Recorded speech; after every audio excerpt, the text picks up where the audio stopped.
अस्सलाम वालेकुम मेरे काश्तकार भाइयों, क्या हाल है? और ठीक हो? मैं उम्मीद करता हूँ कि सभी काश्तकार भाई खैर खैरियत से होंगे।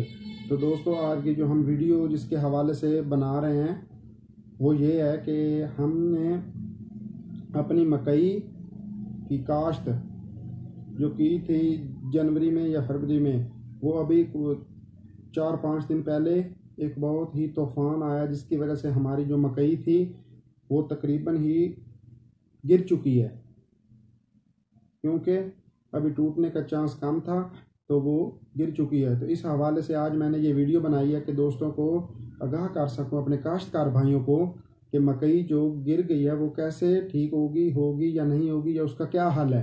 तो इसके बारे में हम आज की वीडियो बनाते हैं। तो अभी चलते हैं वीडियो पर।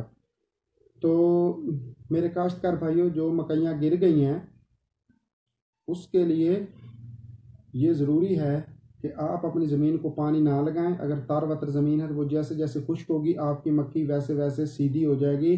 परेशानी की बिल्कुल कोई बात नहीं है, परेशानी बिल्कुल भी नहीं लेनी आपने। अगर आपकी मकई कहीं से टूट गई है तो खुदा न खास्ता वो भी आपका नुकसान इंशाल्लाह पूरा हो जाएगा, जो बकाया मकई खड़ी है। तो इसके लिए मकई का जो पौधा होता है वो 6 फुट तक अगर वो गिर जाए तो वो दोबारा बहाल होने की सलाहियत रखता है। तो इसके लिए जिन लोगों की मकई के जो पत्ते हैं, अगर वो इस तरह जिस तरह कैंची के साथ उनको काटा गया, इस तरह अगर हो गए हैं ज़ालाबारी की वजह से, तो वो पत्ते नीचे रह जाएंगे और जो मकई नए पत्ते निकालेगी वो पत्ते बहुत ही ज़बरदस्त होंगे और इंशाल्लाह वो अच्छी ग्रोथ करेंगे और छल्ली के साइज़ पर कोई असर नहीं पड़ेगा। तो वो पत्ते ऑटोमेटिक ठीक हो जाएंगे।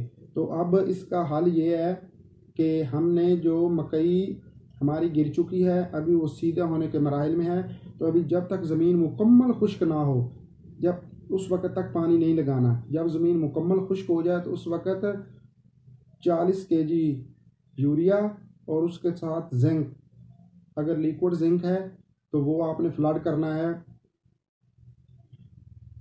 5 लीटर, और अगर जिंक दूसरा है 33% वाला दानेदार तो वो आपने 3 kg के हिसाब से 1 एकड़ में फ्लड कर देना है। आपका जो मकई है वो बहाली की तरफ आना शुरू हो जाएगी और आपको इंशाल्लाह अच्छी पैदावार आएगी। क्योंकि जब मकई का पौधा छोटा होता है तो वो गिर जाता है तो वो ऑटोमेटिक ठीक हो जाता है। उसके तने में इतनी सलाहियत होती है कि वो दोबारा ज़मीन के अंदर चला जाता है और पौधा बिल्कुल सीधा हो जाता है और खुराक जज़ब करता है। तो इसके लिए परेशानी वाली कोई बात नहीं है, क्योंकि जो DAP आपने 1.5 बोरी डाली है, 2 या 3 जितनी भी डाली है, उससे आपकी जड़ है और ज़मीन है वो काफ़ी मजबूत और पक्की हो चुकी है, जिसकी वजह से मकई फुल गिरने नहीं पाई और थोड़ी बहुत ही जो टेढ़ी हुई है वो इंशाल्लाह ठीक हो जाएगी 1 हफ्ते के अंदर अंदर। और इसके बाद जो आपने पानी लगाना है उसमें 40 kg यूरिया कह रहा हूँ, तो 33% वाली जो जिंक है वो 3 किलो और जो लिक्विड जिंक है वो आपने 5 लीटर के हिसाब से फ्लड करनी है और इंशाल्लाह आपकी वो जल्दी रिकवर हो जाएगी, रिवाइवल हो जाएगी आपकी फसल और नुकसान का अंदेशा कम से कम हो जाएगा। तो इसके बाद आपने अपनी मकई को पानी वक्तन फ़वक्तन देते रहना है, तो इंशाल्लाह आपकी मकई सही और बेहतर हो जाएगी। क्योंकि अभी भी कई दोस्तों की जो मकई है वो काफ़ी टेढ़ी हालत में है, वो इंशाल्लाह आहिस्ता आहिस्ता जैसे जैसे ना हफ्ता 1.5 गुजरेगा तो उसी तरह ही वो आपकी मकई है वो सीधी हो जाएगी और इसमें कोई परेशानी वाली बात नहीं है। तो क्योंकि ये मकई का जो पौधा होता है इसकी जड़ें बहुत लंबी होती हैं, तो इस वजह से ये मकई का जो तना होता है ये भी काफ़ी मजबूत होता है। एक तना होता है उसके ऊपर दूसरा तना होता है, तो ये काफ़ी मजबूत होती है। तो ये इस तरह गिरी हुई नहीं पड़ी रहेगी, ये इंशाल्लाह सीधी हो जाएगी और आने वाले दिनों में ये बिल्कुल ऐसे हो जाएगी कि जो टूट गया वो तो टूट गया, लेकिन जो टेढ़ी हुई है वो इस तरह हो जाएगी कि इसके ऊपर कुछ भी नहीं है। बाकी जो पत्ते इस तरह चीरे जा चुके हैं वो भी बिल्कुल ठीक हो जाएंगे, क्योंकि वो नए पत्ते निकालेगी जब आपने यूरिया और जिंक देना है, तो उसके बाद वो फसल इस तरह हो जाएगी जैसे पहले थी।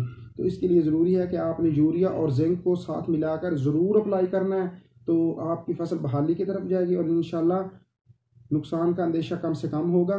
तो मज़ीद ऐसी वीडियो के लिए हमारे चैनल को सब्सक्राइब करें और बेल आइकॉन को दबाएं ताकि हमारी हर नए आने वाली वीडियो आप तक बार वक्त पहुंच सके और आपकी काश्तकारी में